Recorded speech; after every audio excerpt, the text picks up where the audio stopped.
حاجی نو خاطر ځو یار نو ښار کې سله نو بس بوزم دی کنه نو ښار کې ستا کار دی نو ما سله بوزي نو خو زه تا بوزم کنه نو زما کار دی خو تا بوزم نو چې ستا کار دی خو ته ځه که نه ما سله بوزي رشکه کې بدم فیدل تلی شم رشکه کې به ځي کار ستا دی او رشکه کې زما ځي نو خو غم خو همدا دی چې رشکه کې ستا ځم کنه کار زما دی ما ته پته ستا کار نشته پکې خو لکه زه تا بوزمه بس نو چې کار ستا دی خو ته ځه پیدل که نه ته رشکه نه چلې چلوم دی ورنې ایم نو راځه چې ځو ښار ته نو ښار کې ستا کار دی که زما نو ما سله بوزي نو زه چې ځمه نو ځه که نه ما ته سله وي دته به اوس ته وې خدایه پاکه راځه چې ځو مړه شیطان مه منه و کار ستا دی او بوزي ما یا لکه ته دې رشکه کې خلک بوزي راولي که نه او بوزم راولم نو ما به هم بوزي زما څه کار دی چې تا بوزم او دا لا څنګه انسان دی زه رشکه چلوم نو تا ولې بوزم نو ته دیاړي نه کې کوم نو ما به بوزي نو ښار کې ستا کار دی که زما نو تا ولې بوزم نو ته دې کې څوک بوزي چې ما نه بوزي زما مرضي ده چې هر څوک بوزم خو تا نه بوزم ولې زه د پلار نه کې دشمن یم پیسې به راکې او نو راځه چې ځو نو دا خو ته ما مخکې ویلو که نه چې بیخي به دله پیسې در کومه او ما هغه زه تا سره مفت لمه پرېږده مړه راځه کښېنه شابه ده وایي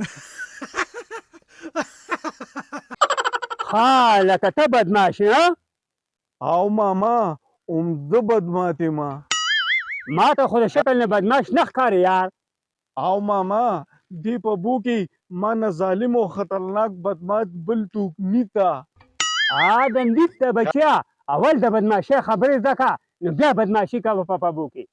او ماما غلی تا ولې زه تا ته بدمات نه ښکالمه سو ما تر اوسه 50 چلګانه لال کلي دي او بله ورځ غټ اختل سو ای کې مې میخه لالوله خو ویلیدم تی ولې د میخې 2 کلونو ځکه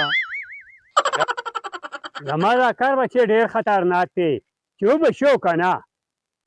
او ماما ته راته تال وایه تال کول زما کال دی غلی شه چې اړیا د خبرو چل نه درځي اول د خبرو چل یې زده کړه نو بیا د بدماشۍ خبرې کوه او ماما ته دا خبرې پلیده ته راته کال وایه کال خو خلچه به دي پیلاجي خلچه ځان پوی کا او د پیسو فکر مه کوه بچې خو چې زما کار وشي یار ماما کال راته وایه کال خو 20 ځله لوپۍ خلچه به پیلازي 20 ځله که څوک لا باندې وجني نو هم راته ووایه چې توتې کم دله ګوره بچنګیا د پیسو فکر مه کوه پیسې به وشي ماما تال خو راته ووایه که نه چې څه تال لا باندې کې داسې کار دی چې زما یو 25,000 روپۍ پکار دي 25,000